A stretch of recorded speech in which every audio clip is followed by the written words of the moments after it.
Reid, it was such a joy, like a journey for the mind to talk to Bill Gates last week because we covered so much. But you have known Bill Gates for a long time. Is there one experience, funny or profound, that you've had with Bill that you think showcases how he sees the world? Well, I think our discussion was a great tour de force of, Bill and all of his amazing capabilities. I mean, there without notes, A to Z on, okay, this is how we're talking about like cows and methane and milk production. Okay, here's how we're talking about malaria and mosquitoes. Here's how we're talking about child mortality. Here's how we're talking about technology and clean water and toilets. It was okay. Like, oh, now we're going on to fusion. Oh, now we're going on to AI.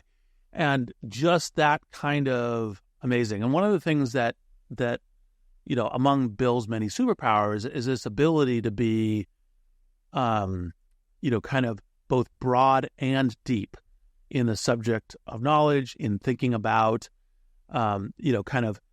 bringing an economic lens for understanding is like, look, if we make it much cheaper to save children's lives, we will save a lot more children's lives. That intersection between a goal of humanity, technology leverage, and then kind of the economic models, which is obviously, one of the reasons why he also tends to do a lot of his work in Africa and other, kind of lower income countries, because it's like, well, here you can make the most difference for the most lives, right, with the application of capital. And so, what I find profound and amazing about, talking with Bill is literally you can go to any one of these subjects, like at a drop of a hat, and say, so, what is going on with cows and methane production? And go, okay, well, there's these three different devices, right? And these three different mechanisms that can work. And this one works this way, this one works this way, this one works this way. This is the one we're most helpful on.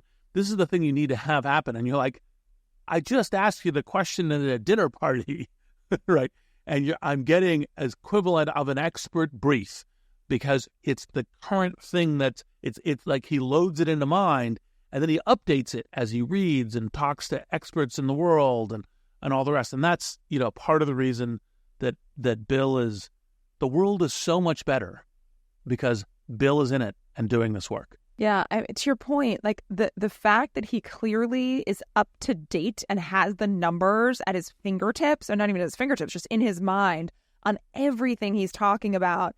And then how, again, of course he wants to eradicate disease, but when he thinks about it, he thinks about how will that disease burden enable those countries to then scale their economy and be self-sufficient. And so it's, again, one of these things where it's not aid forever. It's how do we create aid so that these countries can truly sort of move up and, hopefully one day be in the global middle class, which was so fantastic to hear.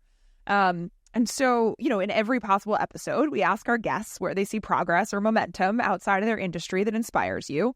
And we, of course, asked Bill. But you, like Bill, work across several sectors and industries. And so I'm going to turn the tables.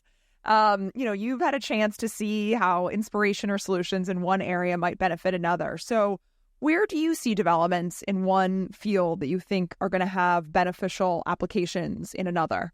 So I will go to three answers to this question.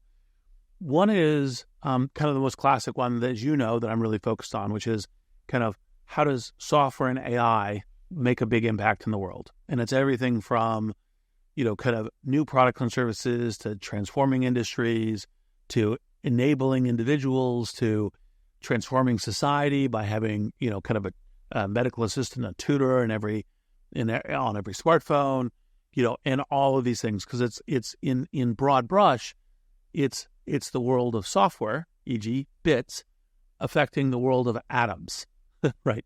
The world we live in.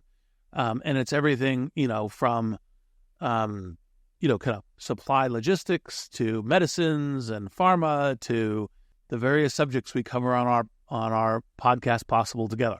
The second area, also a general purpose technology, is I think which we covered some in Bill's episode, is the importance of energy. Because basically, if you look at it, there's infinite demand for clean energy at a certain price. Just as you might say in AI, there's infinite demand for intelligence augmentation, for human amplification of intelligence powered by electricity, there's also infinite demand for electricity, whether it's, heating and cooling, whether it's, transport, whether it's, kind of all of these things where energy fits in, including, for example, solving problems like getting carbon out of the industry, desalinizing water to have clean water, making all of these things work. They're all energy problems.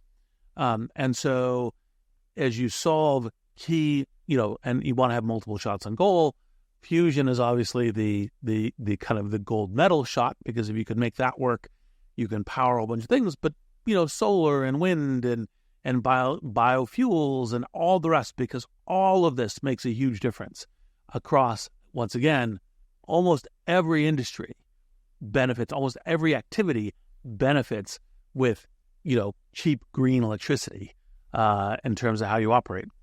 And then the third, more or less kind of in the words of Monty Python, and now for something completely different. I'd say that the question around how do we transform the senses in various ways, and so now in some sense it's a software thing, but it's a question of like, how do we see and hear the world? Because we understand it through these devices and part of what we're going to be learning through kind of visualization with glasses and AI, through hearing, through kind of software-driven hearing aids, which will make a big difference for as we age and, like actually being socially connected as a form of dementia. But I also think that kind of the philosophy of how we understand the world will get transformed in epistemology through these tools coming to our senses and understanding.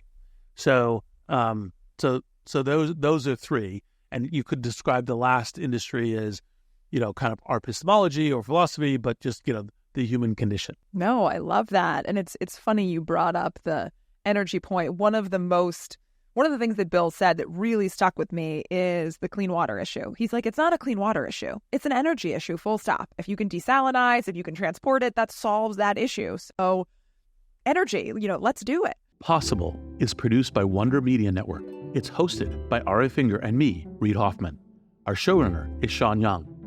Possible is produced by Katie Sanders, Edie Allard, Sarah Schleid, Adrian Bain, and Paloma Moreno Jimenez. Jenny Kaplan is our executive producer and editor.